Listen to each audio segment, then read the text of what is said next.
कोई आत्महत्या जो करता है उसको किस गति का बंध होता है एवं इसकी जो आयु जो शेष बची है वो वह आत्मा किस गति में रहती है? आत्महत्या किस पर्पज से की उसने, उसका परिणाम क्या था, किस उद्देश्य से की, तो उद्देश्य देखा जाता है।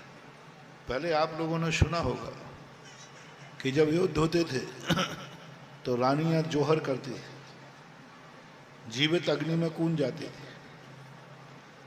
हजारों हजारों रानियों ने, कितनी रानियों ने चित्तौड़ आदि में जोहर किया।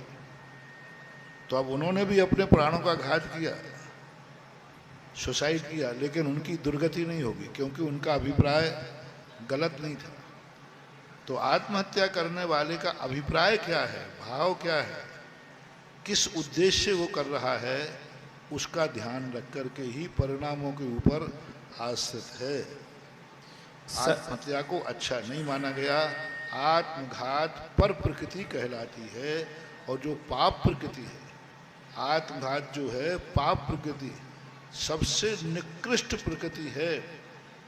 जिस कर्म के उदय से व्यक्ति अपना स्वयं का घात करने का भाव करे, इससे बड़ा पापी संसार में कोई दूसरा हो नहीं सकता। जितने भी कर्म हैं उन सब में निकृष्ट प्रकृति है।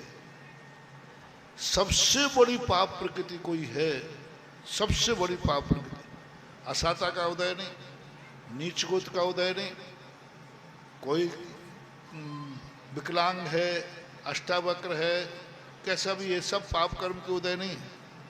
सबसे बड़ा पाप कर्म का उदय उस समय होता है जिस समय व्यक्ति स्वयं का भी नाश करने का भाव करे। इससे बड़ा पाप और क्या होगा? स्वयं की जिंदगी जीने के लिए, दुनिया तो जिंदगी जीने के लिए दुनिया भर के पाप करती है। जिंदगी जीने के लिए दुनिया भर के पाप करती है। ये तो ऐसा हो गया स्वयं की जिंदगी को नाश करने का भाव कर रहा है। तो आत्महत्या कभी भी स्वप्न में भी परिणाम नहीं करना चाहिए, कभी भी धमकी भी नहीं देना चाहिए, वचन से भी नहीं बोलना चाहिए, काया से भी नहीं करना चाहिए, क्योंकि आत्महत्या करने का कोई परिणाम का मतलब ही नहीं निकलता। जीने को जिंदगी मिली है, कष्ट हैं तो कष्ट आने दो। आत्महत्या करने से कोई कष्ट से बच थोड़ी जाओगे, अगली पर्याय में भोगना पड़ेगा। जो कर्म किया है वो तो भोगना ही पड़ेगा, चाहे आज भोगो चाहे कल भोगो। इसलिए जो कर्म है उसको भोग लो, अच्छा है कल और अच्छा हो जाएगा। ऐसा